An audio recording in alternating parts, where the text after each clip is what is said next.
6:13 p.m., curtains parted, no appeals left. 6:14 p.m., a corrections officer stepped forward. The jury didn't agree. One voice refused. It didn't matter, no DNA tested. A rifle, the defense said, was too degraded to trust. No eyewitnesses. 11 chose death, 1 did not. Not unanimous, still overridden, and 31,000 people begged the state to stop it. 20 years of insisting on innocence.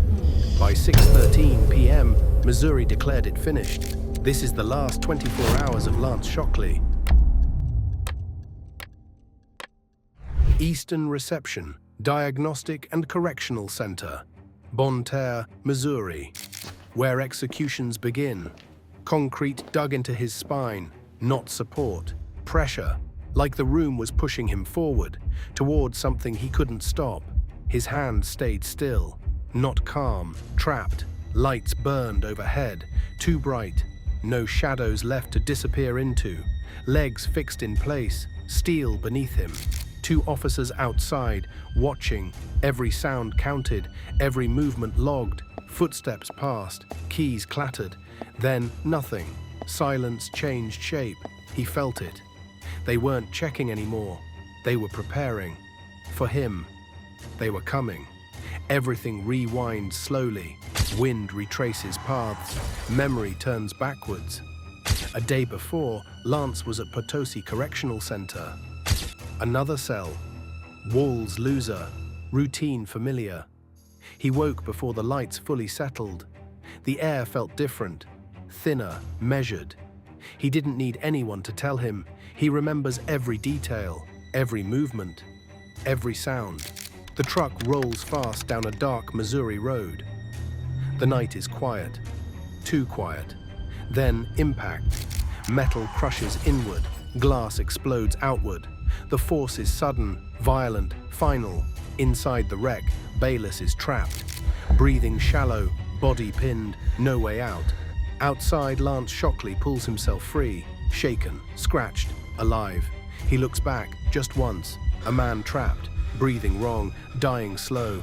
Lance hesitates, 1 second, then he turns. And that decision never stops following him. Bayless doesn't move. Life slips away in the dark. By morning, the investigation begins. Sergeant arrives, 12 years on the force, calm hands, careful eyes. He walks the scene slowly. Beer cans crushed along the roadside. A shattered bottle of tequila is bleeding into the dirt. Blood marked the ground outside the vehicle. He built the picture piece by piece. Shockley's name rose quickly. A suspect. DUI manslaughter. A case takes shape. Months slip by. And suddenly, he wasn't just a file anymore. He was back on that street. The night is flashing. The moment that started it all. Pressure is building quietly beneath the surface. Van Buren, Missouri. A quiet street, a familiar driveway. Graham returns home after his shift. Routine. Safe, or so it seems. The patrol car idles briefly before going still. The engine ticks as it cools. He steps out, unaware, across the darkness. Someone is already there, waiting, still, watching. A rifle lifted slowly into place, aimed, held steady. A moment hangs in the air. Then a single shot cracks through the night. It hits hard. Graham's body jolts. The force tears through his spine. He collapses onto the pavement. No time to react, no chance to run. 2 more shots follow. Face, shoulder, then nothing. Stillness returns. Neighbors hear the echoes. A door opens somewhere. A voice calls out, but it's already over. Footsteps fade into the dark. The first clemency petition was filed with the governor. The paperwork was done. Now the waiting begins. The case is entirely circumstantial. No DNA exists. No eyewitnesses ever came forward. Prosecutors push the theory of motive. The trooper has been silenced. The investigation was closed. 12-year veteran was shot outside his home. Questions linger, unanswered.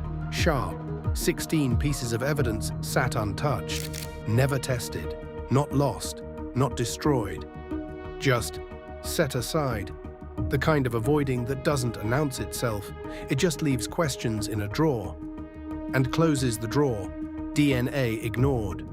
Rifle recovered, state claims match, defense claims degraded, doubt grows, opinion shifts, testing requested, testing denied. Attorney Jeremy Weiss says, failure, due diligence, jury issues, foreman misconduct, vigilante novel mid-deliberation, foreman removed, conviction stands, penalty phase, same courtroom, same 12 chairs, different weights, guilt decided, life undecided, two paths forward, death or mercy. Jurors file back, faces tight, voices lower, eyes avoid. Inside that room, paper ballots, folded slips, shallow breaths. They talk about motives, they talk about impact, they talk about the law. One juror hesitates, the room feels it. 11 hands rise, one stays down, one person sitting with the weight of what unanimity means. What it's supposed to mean. They try again, same result. One hand, still down. 11 for death, one refused. Not unanimous, Missouri requires agreement. All 12. They try again, same numbers return, tension builds. No movement left. Deadlock. The courtroom waits, families watching, reporters ready. Shockley seated. The judge enters, authority, under Missouri state law.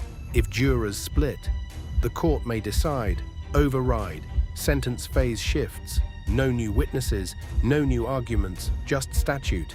The judge speaks, measured, deliberate, final, death imposed, one juror disagreed, one conscience resisted. But the gavel fell, alone. Only Missouri and Indiana allow, judge over jury. Justice Sonia Sotomayor dissented. Grave concern noted. Review denied. The Kansas City Star urged mercy. Too much power. One official. Pressure mounted. Clemency denied. Governor's statement released. Every legal protection afforded. Sentence stands. Door closed. The death warrant had already been typed in black ink. No errors, no smudge. Papers stamped. Authorities sealed. The date is marked. Time is ticking. Every second is alive. Every shadow holds a story. The world outside paused, but inside, he felt everything. He had traced that date in his mind for weeks, counted backwards from it, counted hours. Now only one sunrise remained. Concrete walls enclosed, broken men gathered. He led worship. Voices slowly rose, addicts stayed back. Chairs scraped softly. He listened patiently. Confessions filled the air. Trust was built gradually. Conversation after conversation, respect followed presence. Leadership role offered. President inside the fences. Purpose replaced chaos. Example, Gerst said. Calendar kept moving. Appeals faded away. Final night settled. Fluorescent lights hummed. The last sunrise arrived. Steel doors opened. Chains clicked once. Footsteps echoed forward. He moved calmly. Morning light arrived. Two daughters waited. Their eyes were wide with hope. Hearts are tight with fear. Silent prayers hanging in the air. Little shoulders shook under sorrow's weight. A friend stood quietly. IDs checked carefully. Background verified twice. Metal detectors beeped. Bags placed aside. No personal items. Limited belongings allowed. Glass barrier is separated. Voices carried softly. Hands pressed briefly. Time is strictly monitored. Visit the clock ticking.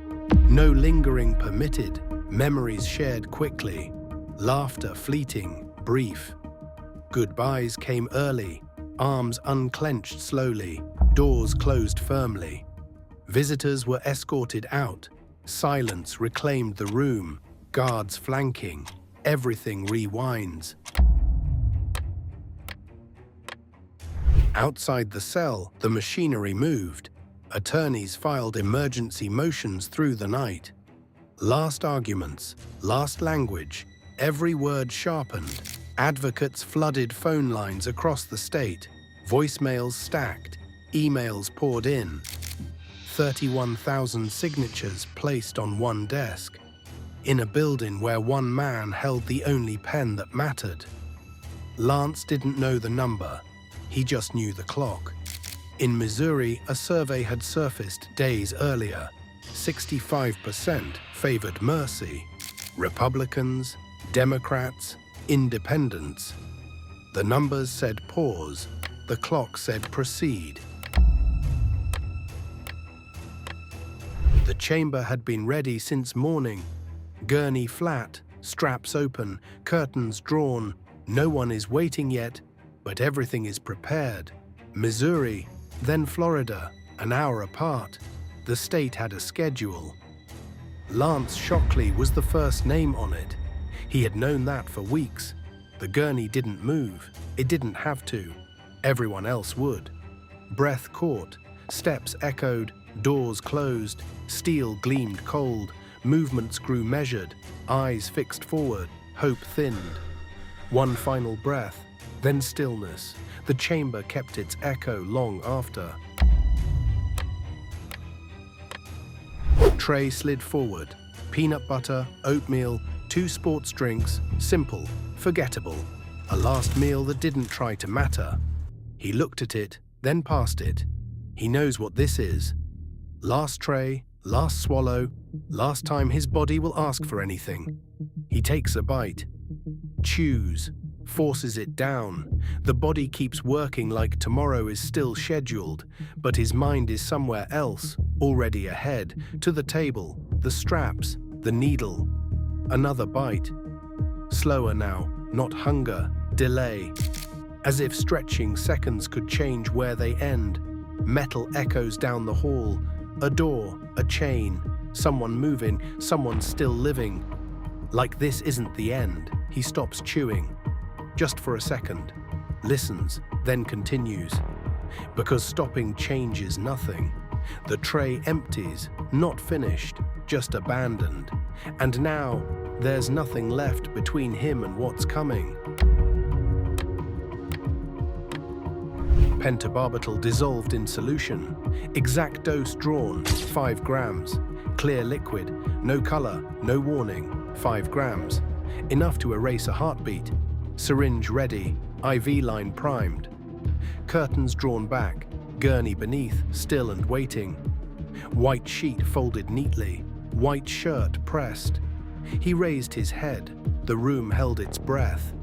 Through the glass, a woman leaned forward, lips moving, urgent, like volume could travel through barriers. He watched her, mouthed something back, nodded once. Whatever it was enough. It had to be. His head lowered, breathing slowed. Lighter, then fainter, then a breath that didn't return. No visible struggle, only a gradual surrender of breath. 2 minutes passed. Stillness claimed the room. Curtains closed. Final words spoken. So also you have sorrow now, but I will see you again, and your hearts will rejoice, and no one will take your joy from you. Curtains reopened slowly. Motionless body remained. Officer stepped forward, gurney beneath him, clipboard in hand. Faith didn't leave with him. Eyes scanned carefully, time recorded officially. Time of death, 6:13 p.m. Silence-filled chamber. Witnesses glanced down. Glass separated grief. No movement, no breath, no reversal. The state finished what the jury couldn't. Steel doors locked. Footsteps faded away. Silence claimed all. Faith didn't leave with him. Memory etched deeply. The system moved on. He didn't. Was this justice or just finality? Tell us what you think. Let's talk in the comments and hit subscribe for more stories like this.